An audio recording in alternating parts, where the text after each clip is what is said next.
जी हमने बात करनी है इय्याका नअबुदु व इय्याका नस्तईन, जो पीटीआई का स्लोगन है उस हवाले से जो बात हमने फिर साथ में ये भी करनी है कि 24वें वज़ीर आज़म पाकिस्तान के मुंतखब हो चुके। एक बात हमने आप लोगों के सामने करनी है, बुग़्ज़ नवाज या बुग़्ज़ इमरान। तो तफसील के लिए देखते हैं जी। Welcome back to Tea Break.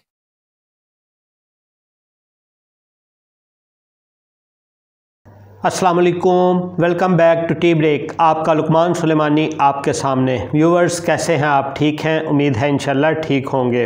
Viewers आप लोगों के साथ बात करनी है, एक तो बुग़्ज़ नवाज वर्सेस बुग़्ज़ इमरान। दूसरी बात आप लोगों के सामने करनी है पीटीआई का नारा इय्याका नअबुदु व इय्याका नस्तईन। और तीसरी बात आप लोगों के साथ जो करनी है वो है पाकिस्तान के 24वें वज़ीर आज़म। जी तफसील पे जाने से पहले आप लोगों से रिक्वेस्ट करते हैं कि चैनल को सब्सक्राइब कर लें, बेल के बटन को ऑन कर लें। चले हम बात करते हैं सबसे पहले पाकिस्तान के 24वें वज़ीर आज़म। पाकिस्तान के 24वें वज़ीर आज़म का खलफ मियाँ मोहम्मद शहबाज शरीफ ने खलफ ले लिया सेलेक्ट होने के बाद या इलेक्ट होने के बाद। कुछ सहाफ़ी इसको सिलेक्शन कह रहे हैं और कुछ जो हैं वो इसको प्रॉपर इलेक्टेड कह रहे हैं। बहरहाल ये तो देखते हैं कि हमें क्या नतीजा मिलता है और ये 24 में जो पाकिस्तान के वज़ीर आज़म हैं ये हमारे लिए किस तरह से साबित होते हैं। क्या ये वाकई इलेक्टेड हैं या सिलेक्टेड हैं, ये तो उनकी कारकर्दगी और कारनामों से पता चल जाएगा। क्योंकि सिलेक्टेड और इलेक्टेड की एक पहचान जो हम कर सकते हैं वो ये भी कर सकते हैं कि हमें ज़्यादातर पॉलिसीज़ जो नज़र आएंगी वो उनकी नज़र आएंगी जो कि मुक़तदरा हल्के हैं, उनकी पॉलिसीज़ नज़र आएंगी। जब ऐसी हमें पॉलिसीज़ नज़र आएंगी तो फिर हम कह सकेंगे कि ठीक है सिलेक्टेड प्राइम मिनिस्टर हैं, सिलेक्टेड वज़ीर आज़म हैं। अगर तो हमें पॉलिसीज़ इस तरह की नज़र आई कि जो कि टेक्निकल बुनियादों के ऊपर सियासी माजगा का हिस्सा हों, यानी वो पॉलिसियाँ टेक्निकल बुनियाद के ऊपर सियासी नज़रियात का हिस्सा हों, सियासी नज़रियात की माजगा हों, फिर तो हम उसमें बात कर सकते हैं कि ये वाकई इलेक्टेड हैं, ये सिलेक्टेड नहीं हैं। लेकिन जिस तरह के हालात चल रहे हैं हमें इन हालात पे लगता यही है कि चाहे उनको सिलेक्टेड का ताना मिले चाहे इलेक्टेड का ताना मिले, सबको मिल बैठ के जिस तरह के उन्होंने अपनी जो तकरीर की उसके बाद इलेक्शन के बाद वज़ीर आज़म के इलेक्शन के बाद उन्होंने घंटे सवा घंटे की जो तकरीर की उसके अंदर उन्होंने ये बात की कि पिछली दफ़ा जब वो कायद हिब्ज़ इख्तिलाफ बने थे 2018 में, कायद हिज़्ब इख्तिलाफ जब बने 2018 में, तब उन्होंने एक बात की थी कि मैं मिसाक मईशत की बात करता हूँ कि चले मईशत के हवाले से हम मिसाक कर लें। लेकिन इस दफ़ा उन्होंने एक बड़ा हुदा लिया, वज़ीर आज़म बने और वज़ीर आज़म बन के उन्होंने जो तकरीर की उस तकरीर में जिस तरह उन्होंने बात की कि हमें मिसाक मुफाहमत पे बात करनी है। जब मिसाक मुफाहमत की बात करेंगे, मिसाक मुफाहमत को लेके चलेंगे तो फिर इसमें हमें सिलेक्टेड और इलेक्टेड दोनों चीज़ें जो है वो मिक्सचर हमें नज़र आएगा। अच्छा, इसके साथ साथ असम्बली का एक और रिकॉर्ड भी बना है, वो ये बना है कि जो 23वें वज़ीर आज़म थे वो भी शहबाज शरीफ थे, जो 24वें वज़ीर आज़म हैं वो भी शहबाज शरीफ ही हैं। इस तरह लगातार असम्बली में 2 दफ़ा वज़ीर आज़म बनने का रिकॉर्ड भी जो है वो शहबाज शरीफ साहब ने बना लिया है। अच्छा, अब हम उस चीज़ की बात करते हैं कि किस तरह बहुत आराम से जो इलेक्शन हो गए, बहुत आराम से सिलेक्ट हो गए। ऐसा नहीं था, इन्हें जो है वो 210 वोट पड़े थे और इनके मुकाबले में जो है वो 91 वोट उमर अयूब साहब को पड़े थे वज़ीर आज़म के इलेक्शन के अंदर। अच्छा, अब हुआ क्या कि बहुत ज़्यादा मछली मंडी वाला सीन था। डाइस के आगे, स्पीकर के डाइस के आगे जो है वो आके बहुत ज़्यादा नारेबाजी की गई। इमरान खान साहब के इश्तेहारात पीटीआई की तरफ से लहराए गए और अपने नारों के अंदर सिर्फ और सिर्फ जो टारगेट किया जा रहा था वो मियाँ मोहम्मद नवाज शरीफ साहब, जो कि 3 दफ़ा के प्राइम मिनिस्टर पाकिस्तान के रह चुके हैं, उनको किया जा रहा था और अभी भी वो असम्बली का हिस्सा हैं। तो वो असम्बली में आए भी थे, सिर्फ उनको नारू में टारगेट किया जा रहा था, बाकी किसी को टारगेट नहीं किया जा रहा था। ये एक चीज़ जो है वो देखने में मिली। चले इससे पहले कि पहले 23वें और 24वें वज़ीर आज़म तो शहबाज शरीफ साहब थे, पहले 22 वज़ीर आज़म कौन कौन से थे ये आपको हम इंशाल्लाह नेक्स्ट वीडियो में बताते हैं कि ये 22 जो इस टेन्योर में वज़ीर आज़म रह चुके हैं, जिनमें निगरान वज़ीर आज़म भी होंगे और जिनमें जो है वो प्रॉपर इलेक्टेड वज़ीर आज़म भी होंगे, और कुछ वज़ीर आज़म ऐसे भी होंगे जिनके ऊपर सिलेक्टेड की छाप भी लगी होगी। चले हम अब बात करते हैं आपके सामने बुग़्ज़ नवाज़ या बुग़्ज़ इमरान की हम बात करते हैं। देखें, हम आप लोगों के साथ बैठे हैं, आप लोगों के साथ खबर शेयर कर देते हैं, रिपोर्ट शेयर कर देते हैं, ट्रेंड शेयर कर देते हैं। हमारा बिल्कुल भी मकसद नहीं होता कि हम कोई बुग़्ज़ नवाज़ या बुग़्ज़ इमरान का हिस्सा बने। जिस तरह लास्ट इलेक्शन के बाद एक टर्म या उससे थोड़ा सा पहले भी मार्केट में आई थी और वो टर्म यूथिए और पटवारी की टर्म आई थी, इस वक्त ये टर्म जो बड़ी अरूज में है बुग़्ज़ इमरान और बुग़्ज़ नवाज़। अच्छा, बुग़्ज़ नवाज़ और बुग़्ज़ इमरान में देखा जाए तो क्या पीटीआई के जितने नारे असम्बलियों में लग रहे हैं, बाहर एहतजाज जो करते हैं उसमें लग रहे हैं, उन सारी चीज़ों को देखा जाए, चोर डाकू शरीफ फैमिली वगैरह वगैरह जो भी, उसमें बुग़्ज़ नवाज़ ज़ाहिर हो रहा है या उसमें ये चीज़ ज़ाहिर होती है कि इमरान खान साहब के अलावा बाकी सब जो हैं वो किसी काबिल नहीं है। ऐसा बिल्कुल भी नहीं है। हमें जो है वो उन नारों के अंदर, उन चीज़ों के अंदर सिर्फ आजकल जो नज़र आ रहा है वो बुग़्ज़ नवाज़ नज़र आ रहा है। क्यों बुग़्ज़ नवाज़ नज़र आ रहा है? उसकी अमली सूरत लास्ट हफ्ते हमने ये भी देखी कि इमरान खान साहब, फजलुर रहमान साहब, जिनके बारे में उनका एक डीजल उन्होंने नाम तक रखा हुआ था, उनके साथ भी बैठे और बातचीत हो गई। दूसरा, उन्होंने महमूद खान अचकज़ई को अपना सदर के तौर के ऊपर नामजद कर दिया। हालांकि महमूद खान अचकज़ई के बारे में वो बहुत सारी दफ़ा जो बातें कर चुके, यहाँ तक कि 2014 के धरनों में उन्होंने बाकायदा उनकी नकल उतार के वो चादर लेने वाला अंदाज भी जो है वो भी करके दिखाया।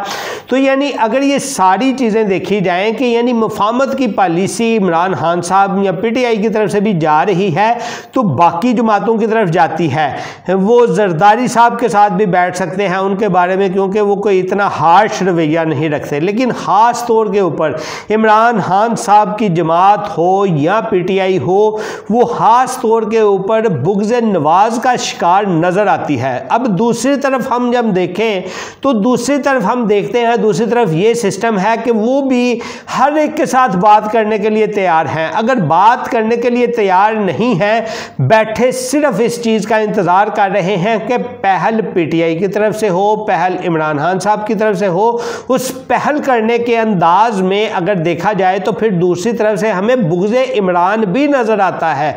तो लेकिन ये बुग़्ज़ नवाज़ हो या बुग़्ज़ इमरान हो, ये जो भी है इसको ख़त्म होना चाहिए। ये मुल्क के लिए भी ठीक नहीं है।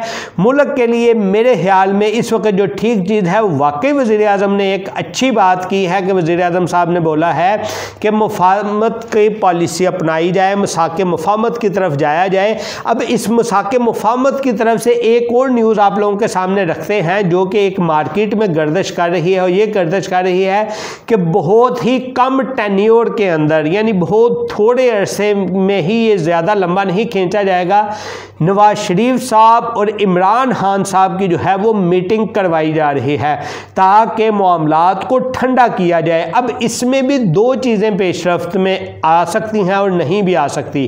पहली चीज़ जो पेशरफ्त में आएगी वो ये आएगी कि फ़ौरन ये समझा जाएगा कि इमरान खान साहब का जो बयानिया है वो जीत चुका है और उस बयानिए ने मजबूर कर दिया है कि नवाज शरीफ साहब उठ के इमरान खान साहब के पास आएँ और आके मुलाकात करें। दूसरी तरफ अगर देखा जाए तो दूसरी तरफ इसका जो पहलू निकलता है वो ये निकलता है कि क्या इमरान खान साहब की 9 मई के वाक़यात के बाद इतनी अहमियत है कि इन हालात को ऐसे से सीधा करने के लिए नवाज शरीफ साहब और इमरान खान साहब की मुलाकात की जाए।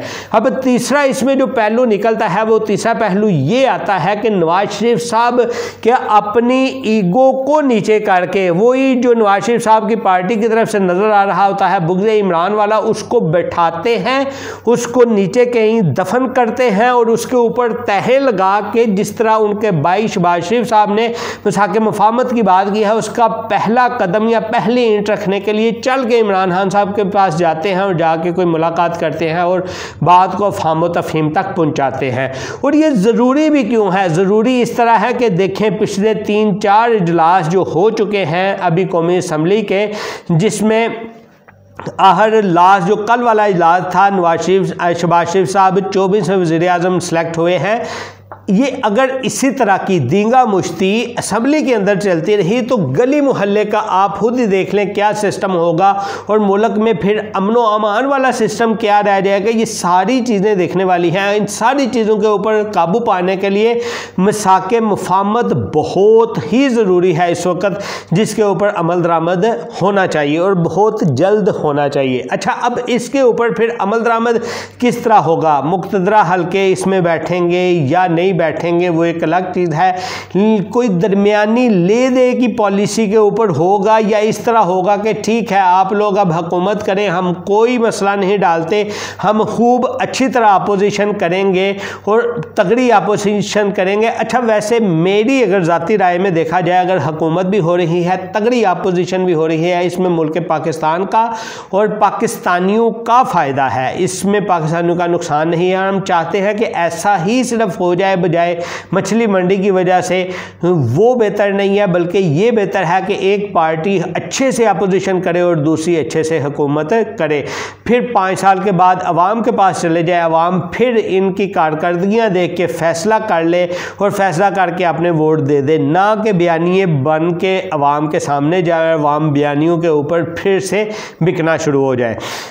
आखिरी और तीसरी बात जो हमने करनी थी वो इय्याका नअबुदु व इय्याका नस्तईन, जो पीटीआई की तरफ से नारा है, अगर इसी नारे के ऊपर ही वो अमल करते हुए जितनी दींगा मुश्ती जो है वो असम्बलियों के अंदर हो रही है, ये सारी दींगा मुश्ती कंट्रोल हो सकती है अगर तो सिर्फ इस नारे का मतलब समझ लिया जाए, इस नारे के ऊपर अमल दरामद कर लिया जाए। इस नारे का मतलब क्या है? इय्याका नअबुदु व इय्याका नस्तईन।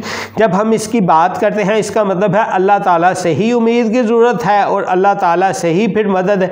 हालांकि इसका एग्जैक्ट तर्जुमा सिर्फ यही बनता है कि हम सिर्फ और सिर्फ अल्लाह ताला की इबादत करते हैं और सिर्फ अल्लाह ताला से ही मदद मांगते हैं। लेकिन फिर भी हमने कहा कि चलें इसके ऊपर अमल करने के लिए कोशिश कर लेते हैं। एग्जैक्ट अगर वो नहीं करते तो उस कोशिश में क्या ये पहलू आएगा कि हम अमेरिका की मदद मांगे, हम IMF की मदद मांगे, ये पहलू आएगा, या ये पहलू आएगा कि हम खुद से अपनी जो है वो हार्श रवैया सामने लेके आए, अपना जो है वो सब्र का दामन छोड़ दें और सब्र का दामन छोड़ के जो है वो असम्बलियों में गुथम गुथा हों या दींगा मुश्ती तैयार करें? क्या ये भी इय्याका नअबुदु व इय्याका नस्तईन में आता है?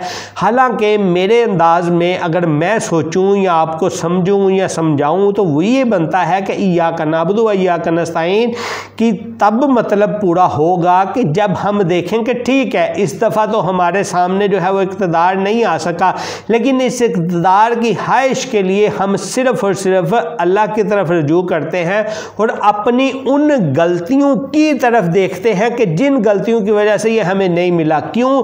क्योंकि अगर तो सिर्फ हमें अल्लाह ताला की मदद मिल जाती है, हम इस काबिल हो जाते हैं कि अल्लाह ताला की मदद हमारे लिए आ जाए, तो सारी दुनिया मिलके जो मर्जी भी कर ले अल्लाह ताला की मदद को नहीं रोक सकता। हाँ, अल्लाह ताला अगर हमारी इस तरह से मदद नहीं करते, यानी अल्लाह ताला ने कोई हमें सबक सिखाने का जो है वो ज़रिया बना ली, वो जहन अल्लाह ताला ने यानी सबक सिखाने का जो है वो फ़ैसला कर लिया, कदर कर लिया, यानी तकदीर में अल्लाह ताला ने वो लिख दिया सबक सिखाने का, तो सारी दुनिया मिल के भी हमें उससे फिर बचा नहीं सकती। इस चीज़ के ऊपर हमें आना चाहिए और इसको देखना चाहिए। और मेरी ख़ास तौर पे PTI के फॉलोअर से यही गुजारिश है कि वो अपना जो इतना अच्छा स्लोगन है इय्याका नअबुदु व इय्याका नस्तईन, इसको देखना चाहिए।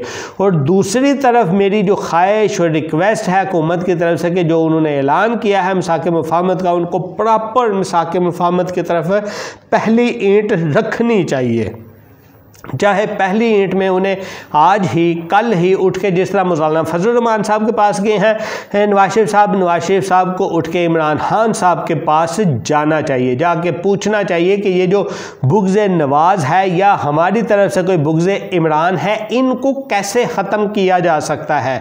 क्योंकि इनको जब तक टेबल के ऊपर बैठेंगे नहीं, कोई ना आवाम की तरफ से बेहतरी आनी है, क्योंकि लीडरों ने जो डायरेक्शन देनी है अवाम ने तो वैसा रद्द अमल करना है। अगर लीडर टेबल के ऊपर बैठ जाएंगे और बैठ के कोई फैसला कर लेंगे और अवाम की तरफ से एक मुतदिल रवैया नज़र आना शुरू हो जाएगा। और इसका तजर्बा हमने एक ट्रायल जो है वो लास्ट वीक में मौलाना फजलुर रहमान साहब की जो मुलाकातें हैं PTI के वफद के साथ, उनमें हम देख चुके हैं और समझ भी चुके हैं। मिलते हैं जी नेक्स्ट वीडियो में। अपना बहुत सा ख्याल रखिए। जाते हुए चैनल को सब्सक्राइब कर दें, बेल के बटन को ऑन कर दें अगर आप लोगों ने नहीं किया हुआ। अल्लाह हाफिज़।